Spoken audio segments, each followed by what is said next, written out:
वालेकुम साथियों, नमस्कार साथियों। 30 क्वेश्चंस थे जो बहुत ही अहम थे, बहुत ही महत्वपूर्ण क्वेश्चंस हैं। ये टेस्ट की तरह इसको लीजिएगा, आप लोगों के दिमाग का टेस्ट है। ये बहुत ही महत्वपूर्ण है और इन टेस्ट को आप देखिए और करिए। तो पहला सवाल है कि मिर्ज़ा गालिब ने तारीख़ पर कौन सी किताब लिखी है। मिर्ज़ा गालिब ने तारीख़ पर कौन सी किताब लिखी है। तो पहला ऑप्शन है तुज़के बाबरी, दूसरा ऑप्शन है तारीख़ जहांगीर, तीसरा है तारीख़ तैमूर और चौथा है महर नीमरोज़। तो गालिब ने जो तारीख़ पर किताब लिखी थी साथियों, वो तुज़के बाबरी लिखी नहीं थी, तारीख़ जहांगीरी भी नहीं है इनकी, तारीख़ तैमूरी भी नहीं है। ये जो चौथा ऑप्शन है महर नीमरोज़ का, ये मिर्ज़ा गालिब ने तारीख़ पर यही किताब लिखी थी। इस तरह से ऑप्शन नंबर 4 बिल्कुल सही हो जाएगा। दूसरे सवाल पर चलते हैं। प्रेमचंद का असल नाम क्या था। आप सभी लोग जानते हैं प्रेमचंद का असल नाम क्या था। क्या था? धनपत राय था। ऑप्शन नंबर 4 बिल्कुल सही है। प्रेमचंद का असल नाम धनपत राय था, आप सभी लोगों को पता है। अगला क्वेश्चन है आतिश किसके शागिर्द थे। आतिश जो थे वो किसके शागिर्द थे। पहला ऑप्शन है ख्वाजा मीरदर्द, दूसरा मुसाफ़ी, तीसरा सिराज और चौथा आरजू। तो मैं आपको बता देना चाहता हूँ कि जो मुसाफ़ी थे ये आतिश के उस्ताद थे। तो आतिश किसके शागिर्द हुए? इन्हीं मुसाफ़ी के शागिर्द हुए। तो अगले सवाल पर चलते हैं। मोमिन किसके हम असर शायर थे। जो मोमिन थे वो किसके हम असर शायर थे। पहला मीर, दूसरा गालिब, तीसरा इकबाल, चौथा जिगर। तो बहुत ही इम्पोर्टेंट ये सवाल है। मोमिन किसके हम असर थे। मोमिन किसके हम असर थे। पहला ऑप्शन है मीर, दूसरा गालिब, तीसरा इकबाल और चौथा जिगर।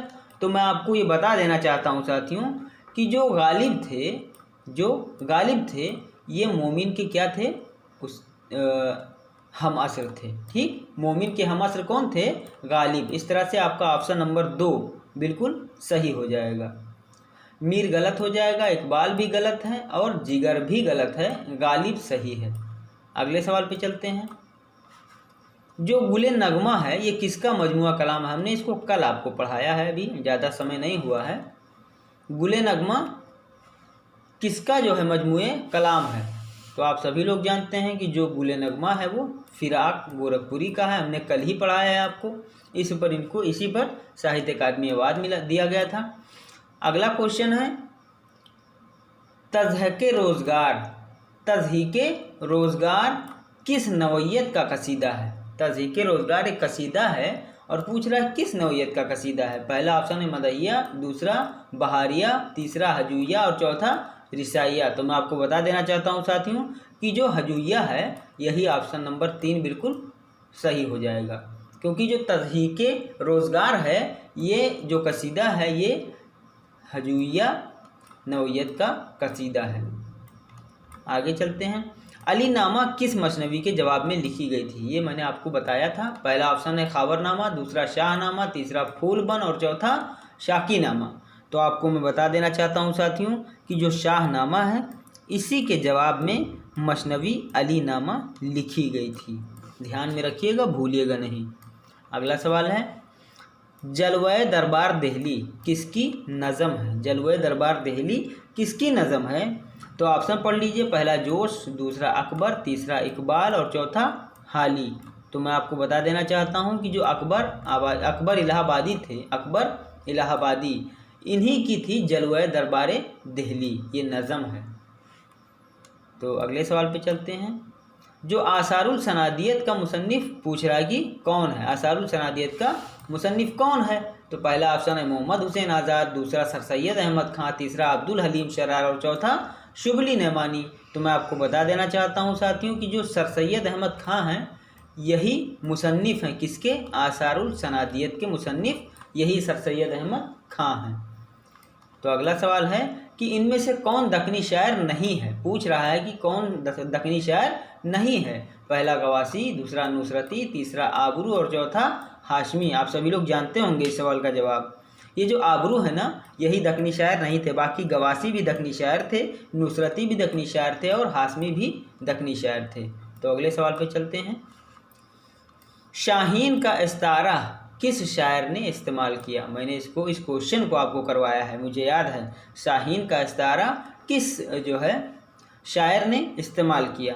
तो मैं आपको बता देना चाहता हूँ कि जो इकबाल थे, इकबाल, इन्होंने ही शाहीन का इस्तारा इस्तेमाल किया था। इस तरह से ऑप्शन नंबर 2 बिल्कुल सही हो जाएगा। अगला सवाल है, मुसद्दिस के एक बंद में कितने मिसरे होते हैं। मुसद्दिस के एक बंद में कितने मिसरे हो सकते हैं। पहला 5, दूसरा 4, तीसरा 6 और चौथा 3। तो मैं आपको बता दूं कि जो मुसद्दिस होता है, मुसद्दिस जो होता है उसके एक बंद में, मुसद्दिस जो होता है उसके एक बंद में कम से कम 6 मिसरे हो सकते हैं। ऑप्शन नंबर 3 बिल्कुल सही हो जाएगा। अगला सवाल है, जोश के रिसाला का क्या नाम है। जोश ने जो रिसाला निकाला था उसका क्या नाम है इन चारों में से।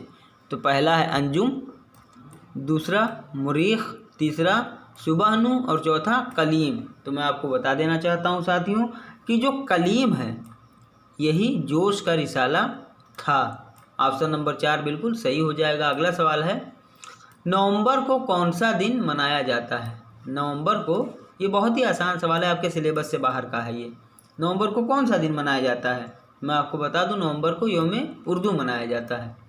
यौम उर्दू मनाया जाता है नवंबर को। 9 नवंबर को, देखिए 9 नवंबर को कौन सा दिन मनाया जाता है। तो 9 नवंबर को यौम उर्दू मनाया जाता है। अगले सवाल पे चलते हैं।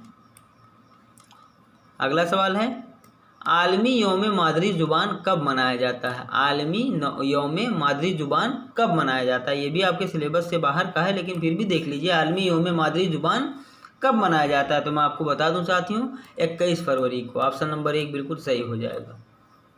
अगला पॉइंट है, अगला सवाल, बस्ती किसका नावल है। बस्ती, ये मैंने आपको पढ़ाया है नावल।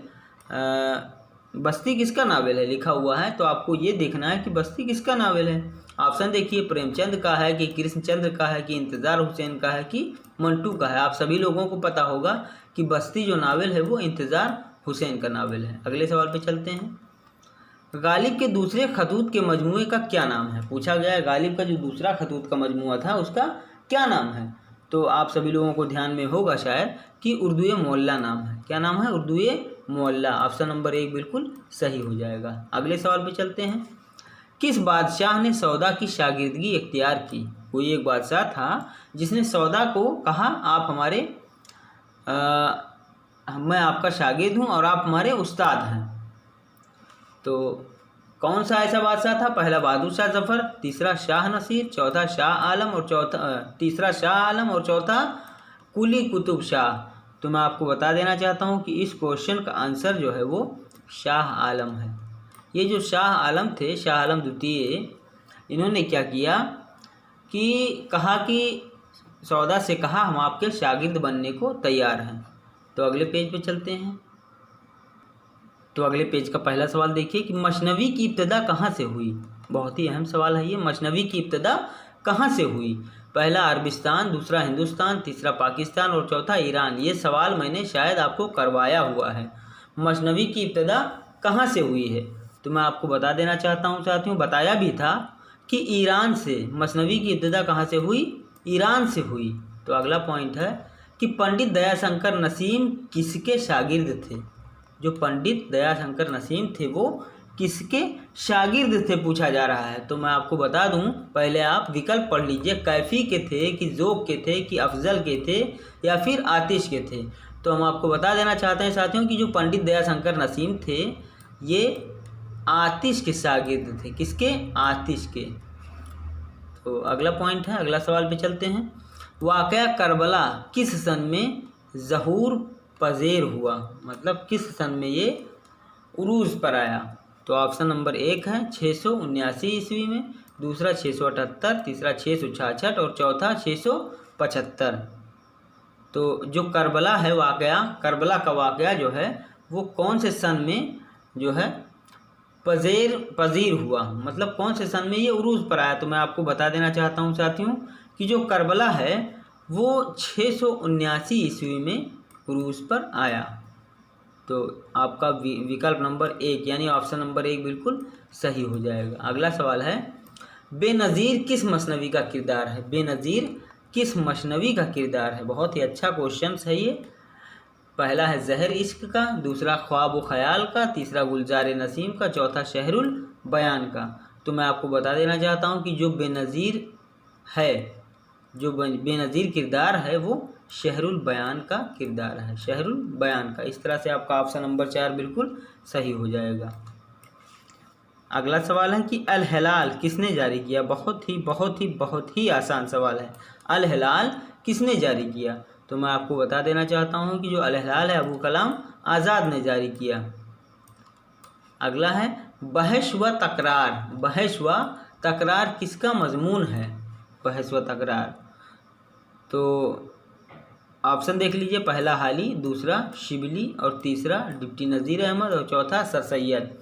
पूछ रहा बहस व तकरार किसका मजमून है? तो मैं आपको बता देना चाहता हूँ साथियों कि जो बहस और तकरार है वो सर सैयद अहमद खां का मजमून है। ऑप्शन नंबर 4 बिल्कुल सही हो जाएगा।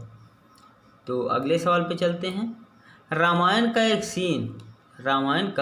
एक सीन किसकी नज़म है? पहला हाली, दूसरा इकबाल, तीसरा चकबस्त और चौथा आनंद नारायण। तो मैं आपको बता दूं कि रामायण का एक सीन जो है वो किसकी नज़म है? तो रामायण का एक सीन है जो वो चकबस्त की नज़म है, चकबस्त की नज़म, रामायण का एक सीन। तो अगले सवाल पे चलते हैं। अगला सवाल है कि तरक्की पसंद तहरीक का इजलास किस सन में हुआ? आपको बहुत अच्छे से हमने पढ़ाया है तरक्की पसंद तहरीक, तो आप लोग बता सकते हैं इसको, तरक्की पसंद तहरीक का इजलास किस सन में हुआ? तो आप सभी लोग जानते हैं, सभी लोगों को पता है कि तरक्की पसंद तहरीक का जो इजलास है वो 1936 ईस्वी में हुआ था। तो अगले सवाल पे चलते हैं। इस्लाह निस्वा किसका मौजूआ है? इस्लाह निस्वा किसका मौजूआ है? पहला ऑप्शन है मिरातुल उरूस, दूसरा अहमदुद्दीन, तीसरा गौदान और चौथा शिकस्त। तो मैं आपको बता दूं जो इस्लाह निस्वा है वो किसका मौजूआ है? तो आप सभी लोग ये जान लीजिए साथियों कि जो इस्लाह मजमुआ है वो मिरातुल उरूस का मजमुआ है, मिरातुल उरूस का मजमुआ है। तो अगले सवाल पे चलते हैं।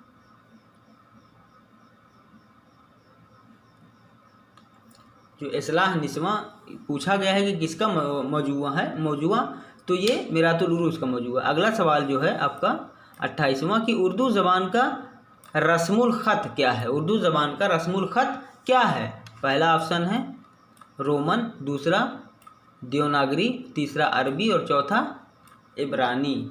तो मैं आपको बता देना चाहता हूँ, इसको बताया भी है आपको शायद एक बार, कि जो उर्दू ज़बान है वो अरबी का रस्मुल ख़त है। आप सभी लोग जान लीजिए, प्रश्न आएगा कभी भी तो इसको बिल्कुल गलत ना करिएगा। अगला सवाल है इस्लाह ज़ुबान के लिए कौन सा शायर मशहूर है? पहला आतिश, दूसरा नासिख, तीसरा ज़ोक और चौथा गालिब। तो जो इस्लाह ज़ुबान है साथियों उसके लिए पूछा गया है कि कौन सा शायर मशहूर है। तो मैं आपको बता देना चाहता हूं कि कोई भी शायर ऐसे मशहूर नहीं होता है जब तक कुछ ना कुछ करता नहीं है। तो जो नासिख है ना, इनको इस्लाह ज़ुबान कहा जाता है। नासिख, इनको इस्लाह ज़ुबान के लिए इनको मशहूरियत हासिल है, मशहूर है ये इस्लाह ज़ुबान के लिए नासिख।